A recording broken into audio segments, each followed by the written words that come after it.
వారాహి సమయంలో మీరు లేఖ విడుదల చేశారు. అయ్యా, వారాహి సమయంలో మీరు లేఖ విడుదల చేశారు. పవన్ కళ్యాణ్ పిఠాపురం పోటీ చేస్తే నేను పోటీ చేస్తాను. ఆయన పిఠాపురం పోటీలో సిద్ధంగా ఉన్నారు, మీరు సిద్ధంగా ఉన్నారా? నేను పార్టీలో చేరిపోయాను సార్. అప్పుడు ఇండిపెండెంట్గా ఉన్నాను సార్. పార్టీలో చేరాను సార్. పార్టీ ఆదేశాలు శిరసావహిస్తాను. అలా చెప్పాను, పార్టీ ఆదేశిస్తే ఏమైనా చేస్తాను. ఇప్పుడు ఆదేశిస్తే పోటీ చేస్తారు. అయ్యా, పార్టీ ఆదేశిస్తూ ఏదో చేస్తా చెప్పాను. అన్నీ అందులోకి వస్తాయి సార్ అర్థాలు. మీరు రకరకాల ప్రశ్న వేయకండి. పార్టీ ఆదేశిస్తే ఏదైనా చేయడానికి సిద్ధం అండి.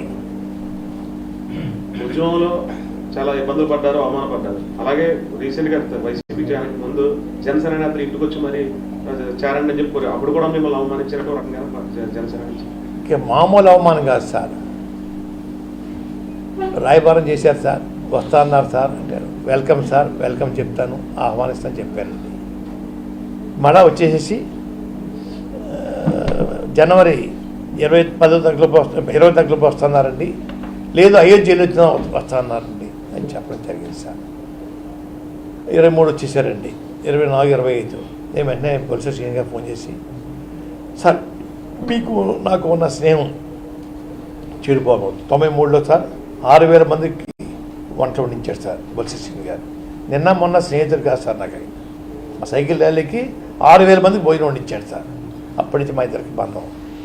అంచేత వచ్చే నమస్కారం సార్ శ్రీని గారు, రాకపోతే 2 నమస్కారాలు.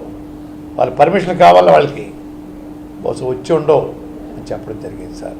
అదిగో ఇదిగో అదిగో ఇదిగో అని చెప్పేసి నేను అన్నాను సార్. తర్వాత వాసు గారు ఆయన వచ్చారండి, కలుస్తాను. ఏంటికండి 70-80 సీట్లు పోటీ చేయండి, ముఖ్యమంత్రి షేరింగ్ అడగండి, నేను శరీరం దాచుకోకుండా పని చేస్తానని చెప్పాను. 20 సీట్ల కోసం నన్ను ఎందుకు ఆహ్వానిస్తారు? ఎందుకండి దేనికోసం సేవ చేయాలా? మీకు ముఖ్యమంత్రి ఎట్లా చెప్పండి. ఫస్ట్ మీకు ముఖ్యమంత్రి మీకు 2-3 చంద్రబాబు నాయుడు గారు పంచుకుందాం, 70-80 సీట్లు మీకు తీసుకోండి అని ఆఫర్ చేసి ఉంటే అప్పుడు చెప్పండి సార్, నేను చేస్తాను. ఇంకోటి కూడా చెప్పాను సార్ వాసు గారికి, అయ్యా వాసు గారు, చంద్రబాబు నాయుడు గారు జైలుకి వెళ్ళిన తర్వాత వారి గ్రాఫ్ పూర్తిగా భూస్థాపితం అయిపోయింది. పవన్ కళ్యాణ్ గారు జైలుకి వెళ్ళి చూసి వచ్చిన తర్వాత బయటకు వచ్చి భరోసా ఇచ్చిన తర్వాత గ్రాఫ్ విపరీతంగా పెరిగిందండి. మీ వల్ల పెరిగింది గ్రాఫ్. చంద్రబాబు నాయుడు గారు ఏం చేయాలా? కళ్యాణ్ గారు జరిగిపోయింది, ఇద్దరు ఆఫ్ పోటీ చేసుకుందాం, ముందు మీరు 2 తీసుకోండి, తర్వాత నాకు 3 ఇవ్వండి అయినాయి అడిగి ఉండాలా వాసు గారు? అటువంటి మాట కూడా పొందడానికి మీకు అర్హత లేకుండా పోయిందే. కానీ మీరన్నా అడగా కదా. లేనప్పుడు నేను ఏం చేస్తాను సార్? 20 మంది కోసం ఏం చేస్తాను సార్ సర్వీస్ నేను? అలాగే బీజేపీ వాళ్ళు అడిగారు సార్, మిథున్ రెడ్డి గారు వస్తున్నారనిపోతే బీజేపీ నుంచి ఫోన్ మీద ఫోను. అయ్యా నేను అన్నానండి, నాకు మా అబ్బాయికి మంచి పదవులు ఏమొద్దు, మా కుటుంబం కోసం కాదు. మీరు 175 సీట్లు పోటీ చేస్తామని చెప్పండి, నేను పనిచేస్తాను. 175 సీట్లకి మంచి హైప్ రావాలంటే చెప్పండి, నేను చెప్తాను. 3 ఒకటి స్టీల్ ప్లాంట్ ప్రభుత్వం ఆధీనంలో ఉంచుకుంటామని చెప్పండి. 2 ప్రత్యేక హోదా ఇవ్వండి. 3 పోలవరం ప్రాజెక్ట్ మేము కేంద్రం టేకప్ చేస్తాం అని చెప్పండి. అది కూడా ప్రధానమంత్రి గారు, హోమ్ మినిస్టర్ అమిత్ షా గారు మన ఆంధ్ర వచ్చి బహిరంగ సభ చెప్పండి, మీకు సర్వీస్ చేస్తాను. 5 సీట్ల కోసం 6 సీట్ల కోసం మీరు త్యాగం చేయకండి, నన్ను లాక్కండి రోడ్డు మీదకి, అన్నీ పోటీ చేయండి, నేను శరీరం దర్శకం చేస్తాను. 4వ సైజు కూడా ఇద్దాం అనుకున్నాను సార్, ఇంక వద్దులేని చెప్పి మానేశాను సార్. వద్దులేండి కాదు సార్, అంటే హైప్ రావడం కోసం సలహాలు ఇద్దామని చెప్పి. స్టీల్ ప్లాంట్ విషయం సార్ ఎవరికి తెలియదు సార్, మీకు కూడా తెలియదు. 76 మంది ఎమ్మెల్యే రాజీనామా చేశారు సార్ రోజుల్లో. అందులో మా తండ్రి గారు ఇండిపెండెంట్ ఎమ్మెల్యే, వారు రాజీనామా చేశారు సార్. ఎంతోమంది ప్రాణత్యాగం చేశారు, ఎంతోమంది రైతులు భూములు దానం చేశారు సార్. 500, 1000 ఇచ్చారు సార్ ఎకరానికి. పేద రైతులండి, దేనికోసం ఇచ్చారు సార్? మా పిల్లలకు ఉద్యోగాలు వస్తాయని చెప్పి ఆశపడి ఇచ్చారు సార్. ఆ రోజుల్లో అమృతరావు గారు ఆమరణ దీక్ష చేస్తే సార్ డైలీ రిలే ఫాస్టింగ్లు ఉండేయండి. మా తండ్రిగా కాకినాడ కలెక్టర్ ఆఫీస్ దగ్గర ఒకరోజు నన్ను టెస్ట్లో కూర్చోబెట్టారు సార్ ఆ స్టీల్ ప్లాంట్ కోసం. అటువంటిది ప్రైవేట్ పరం చేస్తుంటే బాధ కలిగి ప్రధానమంత్రిగా కూడా వస్తున్నా సార్ నేను, తప్పండి అయ్యా, ఆలోచించండి అయ్యా, న్యాయం కాదండి అయ్యా రాశాను సార్. అవి చేయమన్నా సార్ నేను 3 ప్రజల కోసం చేయమన్నా సార్, మా కోసం, మా కుటుంబం కోసం లేదు. 3 చేస్తా అని చెప్పేసి ఆన్ పేపర్ ప్రధానమంత్రి గారు, అమిత్ షా గారు ఆంధ్ర వచ్చి మీటింగ్లో అనౌన్స్ చేస్తే తప్పనిసరిగా మీరు సర్వీస్ చేస్తారు. అది 175 పోటీ చేస్తేనండి. అప్పుడు జగన్మోహన్ రెడ్డి గారు క్షమించండి అయ్యా, మీ పిలుపు నేను తిరస్కరిస్తున్నాను చెప్పుకుంది సార్. చెప్పుకుందని ఒప్పిందినండి రాష్ట్ర ప్రయోజనం కోసం.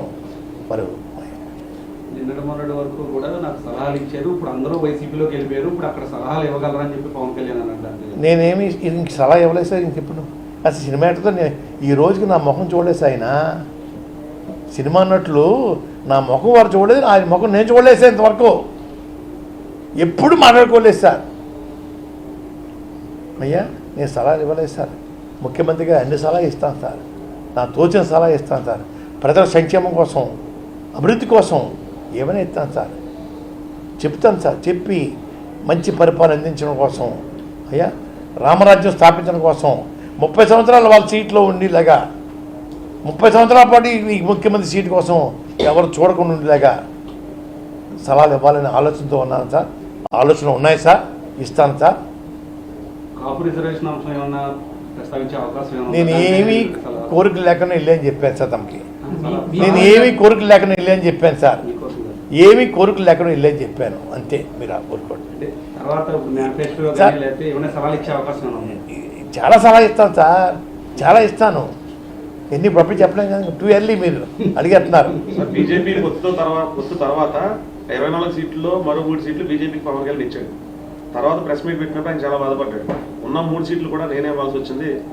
అంటే ఉమ్మడి పొత్తులో భాగంగా ఎంత సాహసం చేసి నేను పార్టీ కోసం ఏం సాహసం చేస్తే చాలా ఆయన బాధపడ్డాడు. అంటే ఆయన తప్పు చేసినట్టు ఒప్పుకున్నట్టు పవన్ కళ్యాణ్. మొత్తం చేసామని చెప్పండి ఇంకా బాగుంటుంది. మొత్తం చేసామని చెప్పడం బాబు ఇంకా బాగుంటుంది సార్. ఒకటి చెప్తున్నాను సార్, సినిమా వాళ్ళని ఎన్టీ రామారావు నమ్మారు సార్ ప్రజలు. ఎన్టీ రామారావు నమ్మారండి. దేవుడు అనుకున్నారు సార్, కృష్ణుడు అనుకున్నారు సార్, రాముడు అనుకున్నారు సార్. వారు నమ్మారు. ఇంకెవరిని రాష్ట్రంలో నమ్మలేదండి, నమ్మరు. తమిళనాడులో ఎంజి రామచంద్ర గారు దేవుడు సార్. ఆయన దేవుడు అండి. ఆయన సినిమా నటులు ప్లస్ ముఖ్యమంత్రి అండి. అటువంటి నటులు, అటువంటి గానకరుణ్ణి ఎవరు మీరు చూసి ఉంటారో మీకు తెలియదండి. వారికి ఆ రోజుల్లో కిరాయి అండి, ఎన్టీ రామారావు గారికి, వారికి, శివాజీ గణేశన్ గారికి, ఎంజి రామచంద్ర గారికి, కర్ణాటక రాజ్ కుమార్ గారికి 5కి కిరాయి 3 లక్షలు అండి. ఆ రోజుల్లో అందరూ ఇంటి పట్టిపోయారు డబ్బులు అండి. ఎంజి రామచంద్ర గారు 1,50,000 తీసుకెళ్ళి 1,50,000 రూపాయలు పేదలకి రిక్షావాళ్ళకి 2 జత బట్టలు ఇచ్చేవారు సార్. ఫుట్పాత్ మీద చాలామంది ఉండేవారు, వేలాది మంది అండి. వారందరికీ రగ్గు, 2 పంచులు, 2 చొక్కాలు దుప్పటి ఇచ్చేవారు సార్ ఈ డబ్బుతోటి. వారు రోజు అసెంబ్లీకి వెళ్ళేవారు సార్. రోజుకు వీధంటే వెళ్ళేవారు సార్. ఆయన వెనకాల ఇంత తట్టతోటి నిమ్మకాయలు ఉండేవి సార్. అయ్యా ఒక 5 నిమిషాలు వెళ్ళిపోయి జర్నీ 1-2 గంటలు పట్టిందండి వారికి. పేదవాళ్ళందరూ రోడ్డు మీద వచ్చేసి పిల్లల్ని చూపించేవారటండి. వారు 2 నిమ్మకాయలు చూసి దిష్టి తీసేసి అయ్యా పేరు పెట్టమంటే పేరు పెట్టేవారటండి. అటువంటి దారుణం సార్. ఆయన చనిపోయే ముందండి రాజీవ్ గాంధీ గారు పెద్ద T20 ఎయిర్బస్ ఉంది కదా సార్ పెద్దది, దాని ఐసీయూ కింద తీసేసి బోయింగ్ 320 అండి. అయ్యా అమెరికాది డాక్టర్ని కాబట్టి అయ్యా వారిని అమెరికా పంపించారు సార్. ఇక్కడ ఈయన చనిపోవడం తెలుసండి, మద్రాసు బూడిదైపోద్దని చెప్పేసి వారు ఆ విమానానికి సార్ వేలాది టన్నులు పూలు ఏలేసి మద్రాసు సిటీలో 2 అవర్స్ తిప్పారు సార్. కడసారి చూసుకోండి మీ దానకరుణ్ణి, మీ నాయకుడిని అని చెప్పి మద్రాసు తిప్పారు సార్.